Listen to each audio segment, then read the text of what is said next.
The bitter wind howled through the skeletal branches of the cottonwoods as Samuel Hartwell pulled his coat tighter around his shoulders.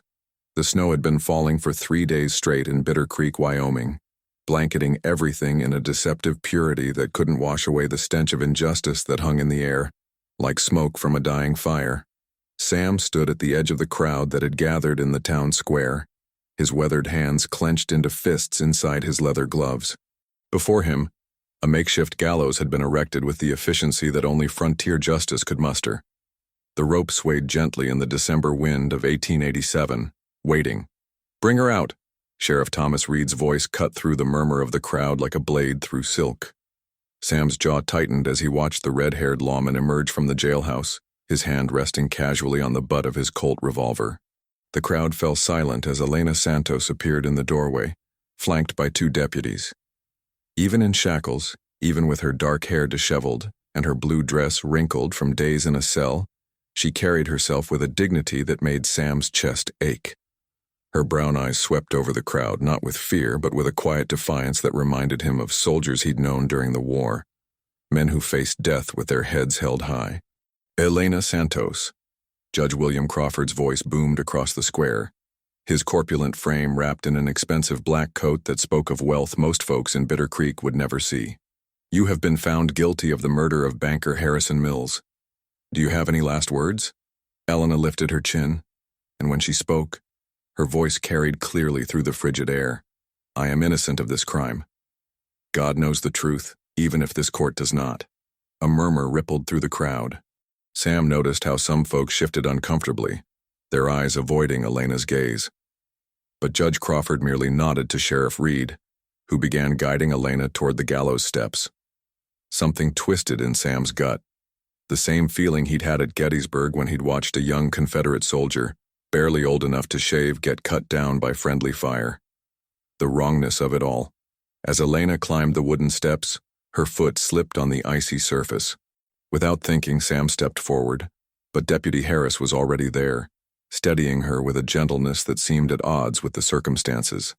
"Thank you, Deputy," Elena said quietly, and Sam caught the slight tremor in her voice, the first sign of the fear she'd been hiding. The noose was placed around her neck with practiced efficiency. Judge Crawford raised his hand, ready to give the signal, when Dr. Marcus Thompson pushed through the crowd. "Wait!" The doctor's breath came out in white puffs as he hurried forward, his medical bag clutched in his thin hands. "This is wrong, and you all know it." Sheriff Reed's hand moved to his gun. "Doc, you best step back. The law's been served here." "What law?" Doc Thompson's voice cracked with emotion. "A trial that lasted half a day. Evidence that wouldn't convince a child.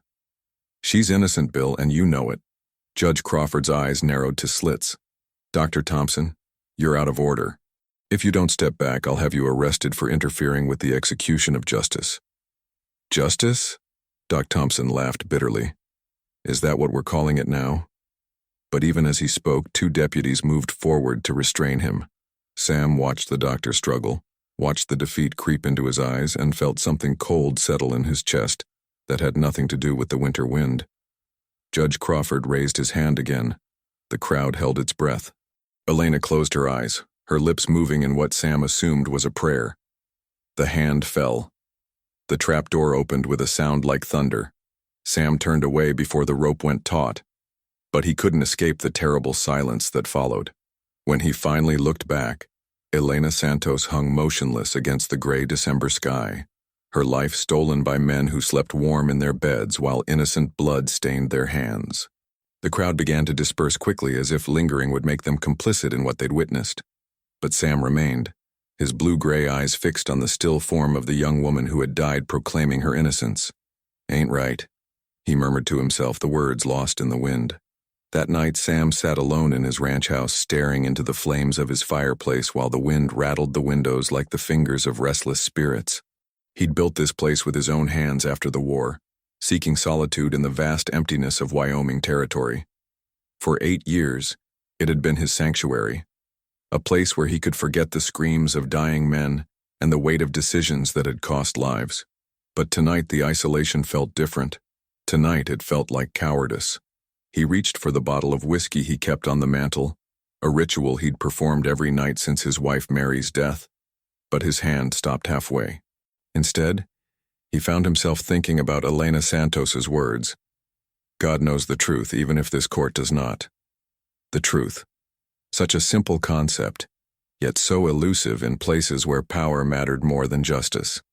Sam had seen enough corrupt officers during the war to recognize the signs, the way Judge Crawford had rushed through the proceedings, the convenient witnesses who'd testified against Elena, the lack of physical evidence linking her to Harrison Mills's death. It all stank worse than a 3-day-old corpse in summer heat. But what could one broken-down rancher do against the established order of Bitter Creek? The answer came to him slowly, like dawn breaking over the mountains.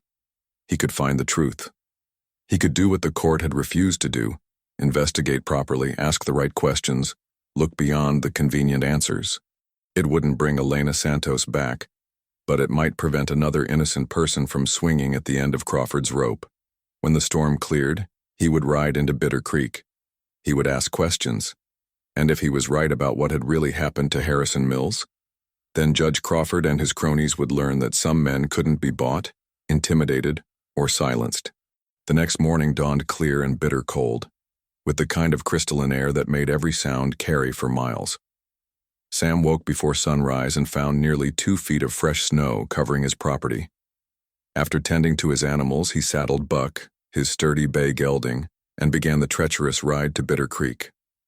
The town looked smaller than usual, huddled beneath its blanket of snow like a wounded animal seeking shelter. Sam's first stop was the Silver Dollar Saloon, where information flowed as freely as whiskey. "Whiskey?" Sam said to the thin barkeeper, Tom Bradley, placing a coin on the scarred wooden surface. "Terrible thing what happened yesterday," Sam said after taking a sip. Bradley's hand paused in wiping down a glass. "You mean the hanging?" "Seemed awfully rushed to me. Young woman like that, barely had time to defend herself." "Judge Crawford don't like to waste time on lost causes," Bradley replied, but there was something in his tone that suggested he wasn't entirely comfortable with what had transpired. Before Sam could probe further, Deputy Harris appeared behind him. "Mister, you might want to keep your opinions about local justice to yourself." "Just making conversation," Sam said mildly. "Well, you did." Harris stepped closer, whiskey heavy on his breath. "Elena Santos got what she deserved. Killed a good man in cold blood, she did." The deputy's defensive anger hinted at guilt, confirming Sam's suspicions. After a tense confrontation where Harris grabbed Sam's arm before thinking better of it, Sam left the saloon and made his way to Dr. Thompson's office. The doctor let him in quickly, glancing nervously at the street. Inside the clean, orderly office, Thompson's exhaustion was evident. "What makes you think the truth matters in a place like this?" he asked bitterly. "Because it mattered to her," Sam replied. "Tell me about the night Harrison Mills died." Thompson sat heavily behind his desk. "I examined the body. Harrison had been shot twice, once in the chest, once in the head. The chest wound would have been fatal eventually, but the headshot killed him instantly." "And Elena was supposed to have done this?" "Harrison Mills was over 6 feet tall and strong as an ox. Elena Santos was maybe 5'5" and couldn't have weighed more than 120 pounds. The idea that she overpowered him is absurd." Thompson explained the lack of real evidence: a planted scarf, no murder weapon found, and witnesses with connections to Judge Crawford. "I think she knew something," Thompson said quietly. Elena was Harrison's friend. More than a friend. Harrison had been acting strange in the weeks before his death. Nervous, looking over his shoulder. When I asked what was troubling him, he clammed up. Sam's pulse quickened. If Elena had known something that threatened Crawford, it would explain the judge's eagerness to see her silenced permanently. "Dr. Thompson, I'm going to find out what really happened, but I'll need help." Despite his fear, Thompson agreed to assist. "There's a girl named Sarah Mitchell who works at the saloon. If anyone knew Elena's secrets, it would be her. She lives in a boarding house on Elm Street." Sam found Sarah at Mrs. Cooper's boarding house, a frightened young woman with red-rimmed eyes. After some coaxing from both Sam and the protective Mrs. Cooper, she agreed to speak. "Elena came to the saloon that evening, around 9 o'clock, Sarah revealed. She was upset, crying, kept saying something about doing the right thing and people deserve to know the truth. She stayed for about an hour, then left. Where did she go? I saw her walking toward Mr. Mills's house instead of toward the schoolhouse where she lived. Sarah's account placed Elena near the crime scene, but it also revealed her emotional state. More importantly, Sarah had heard something else that night. After Elena left, I finished work and started walking home. When I got to the end of Main Street, I heard shouting from the direction of Mr. Mills's house, men's voices, arguing. At least two, maybe three. One sounded like it might have been Sheriff Reed. The revelation hit Sam like a physical blow. If Reed had been present at Mills's murder, then the corruption ran deeper than he'd suspected. Sarah, did you tell any of this to the authorities during Elena's trial? She shook her head. Sheriff Reed only asked if I'd seen Elena that night. When I said yes, he wrote it down and left. He never asked about the shouting. Sam realized the full scope of the conspiracy. Elena had learned something threatening to Crawford, probably about corruption at the bank. When she became a threat, Crawford had ordered her eliminated. But Reed's presence at the murder scene suggested the sheriff was directly involved. Sarah, I need you to think carefully. Did Elena ever mention Judge Crawford in connection with Mr. Mills or the bank? Sarah's terror was evident. She said once that Mr. Mills didn't trust the judge. Said Crawford had been asking too many questions about bank business that wasn't his concern. The pieces began falling into place. Crawford had been using his position to meddle in bank affairs for his own profit. Mills had discovered evidence of the corruption. Elena had learned about it. And when they became threats, Crawford had them eliminated. But proving it would require getting into the bank to see what Mills had been investigating. As Sam left the boarding house, he noticed a figure on horseback watching from across the street. One of Reed's deputies, keeping tabs on potential witnesses. Time was running short. Sam rode to Jake Morrison's cabin, seeking help from his former cavalry sergeant. Jake had been wounded at Bull Run but retained the practical skills that could prove invaluable. After hearing Sam's story, Jake agreed to help, despite the risks. You're talking about going up against the law in this territory, Sam. That's dangerous.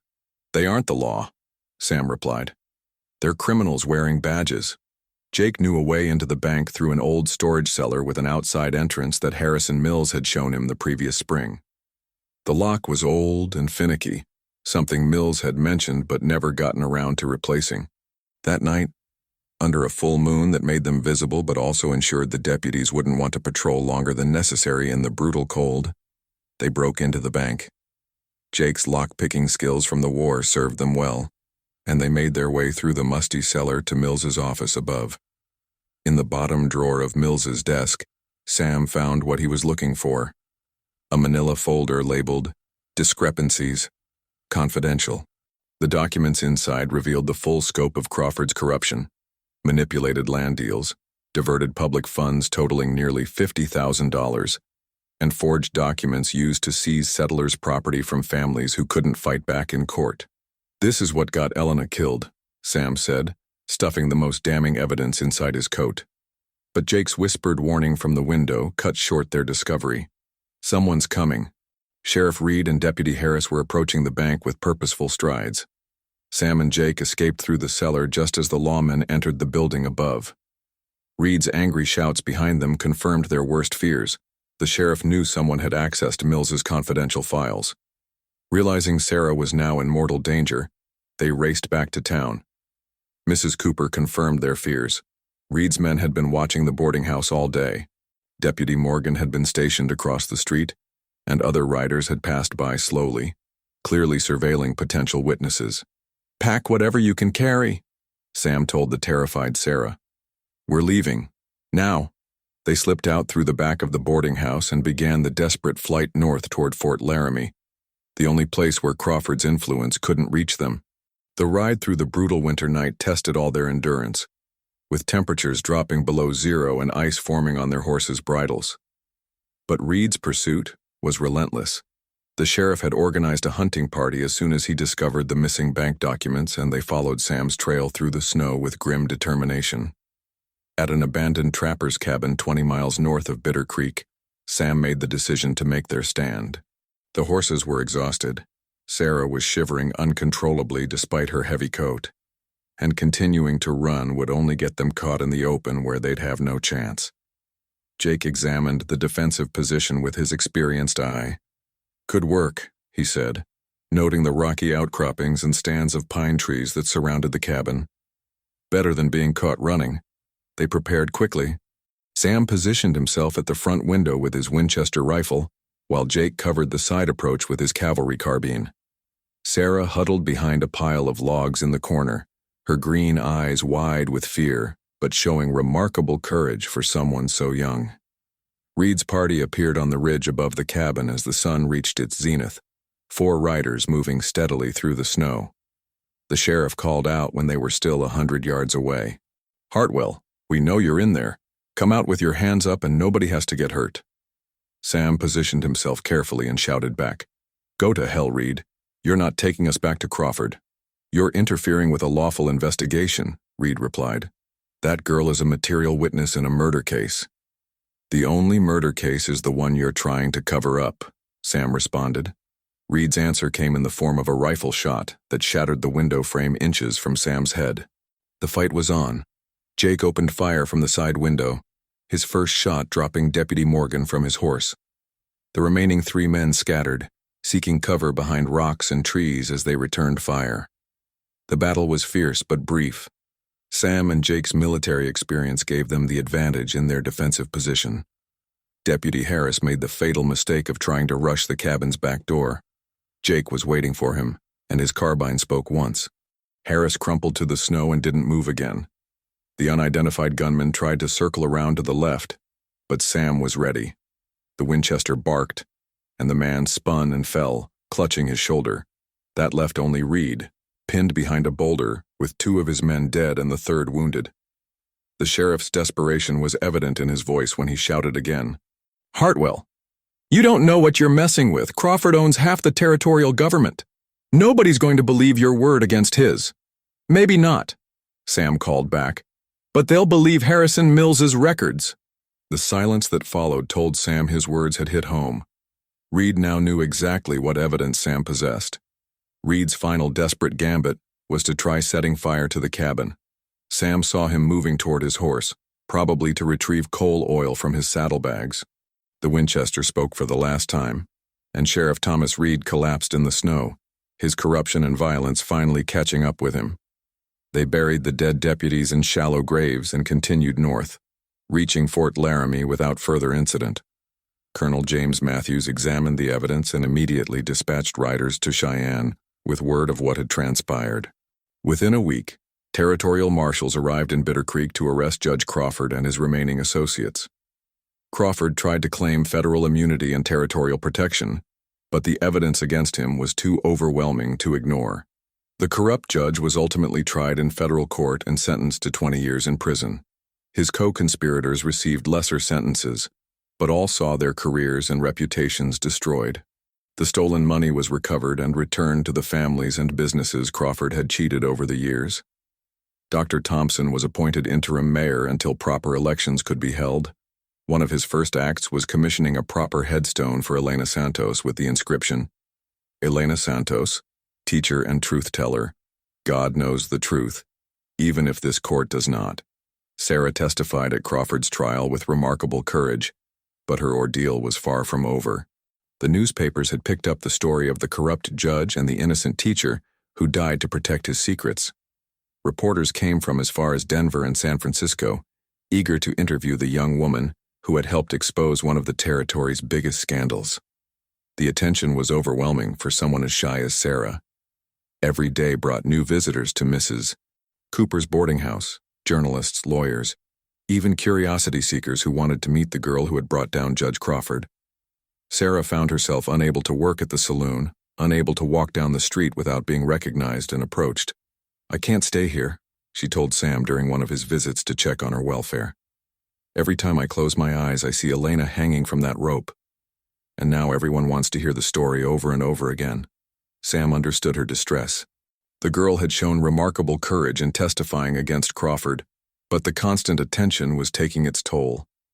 She'd grown thin and pale, jumping at every unexpected sound, unable to find peace in the town where her friend had died.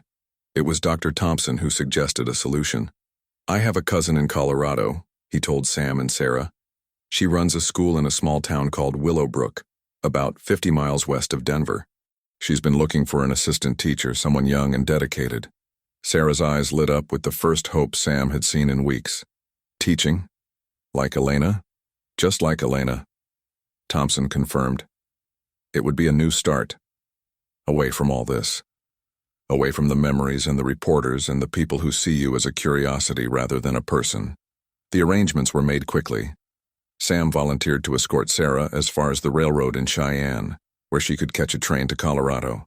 He also insisted on providing her with enough money to get properly settled in her new position, money that came from the reward the territorial government had offered for information leading to Crawford's conviction.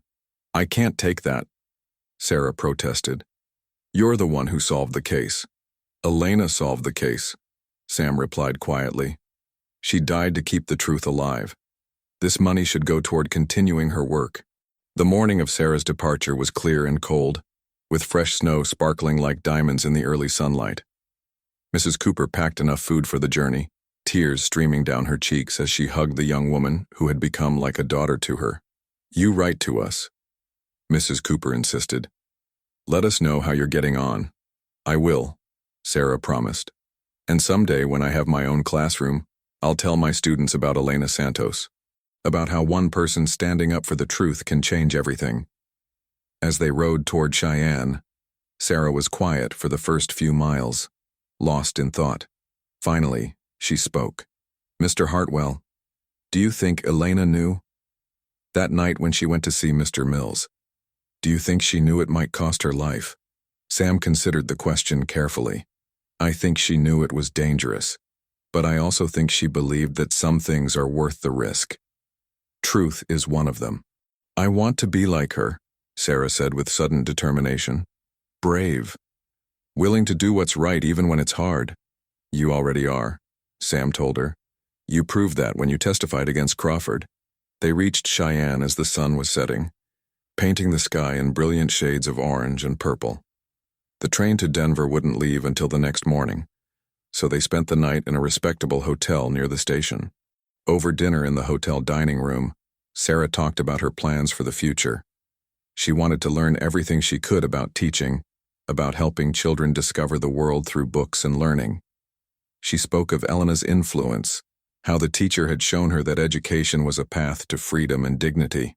"Elena used to say that every child deserves to know they matter," Sarah remembered, "that they have value regardless of where they came from or how much money their families had. I want to teach that way too." The next morning, Sam helped Sarah board the train, making sure her luggage was properly secured and that she had her ticket and traveling money safely tucked away. As the locomotive began to build steam, preparing for departure, Sarah leaned out the window of her compartment. "Thank you," she called to Sam over the noise of the engine. "For everything. For believing Elena was innocent. For finding the truth, for giving me a chance at a new life." Sam touched the brim of his hat in farewell. "Make Elena proud," he called back. The train pulled away from the station with a great whoosh of steam and smoke, carrying Sarah Mitchell toward her new life in Colorado. Sam watched until it disappeared around a distant curve, then mounted Buck and began the long ride back to Bitter Creek. But the town had changed in his absence, and so had he. The corruption that had poisoned Bitter Creek was being cleansed, slowly but surely. Dr. Thompson's interim government was working to restore trust in local institutions. New elections were being planned, with candidates who had no connection to Crawford's regime. Sam found himself drawn into these efforts despite his preference for solitude. The townspeople looked to him as a hero, the man who had risked everything to expose the truth. They asked his opinion on candidates for sheriff, sought his advice on reforming the town's government. It wasn't the isolation he'd sought when he first came to Wyoming territory, but it felt right. Elena Santos had died believing that truth mattered, that justice was worth fighting for. The least he could do was help ensure that her sacrifice led to lasting change. Spring came early to Wyoming territory that year, melting the snow and revealing the fresh graves in Bitter Creek Cemetery. Among them, Elena Santos's headstone stood as a testament to the price of corruption and the value of courage. Sam Hartwell continued to work his ranch, but he was no longer the isolated man he had been. The events of that terrible winter had changed him, reminded him that some things were worth fighting for, worth risking everything to protect. And on clear mornings, when the sun rose over the mountains and painted the sky in shades of gold and crimson, Sam would pause in his work and remember a young woman who had died proclaiming her innocence. Elena Santos had been vindicated at last, her name cleared and her memory honored. In the end, the truth had set them all free.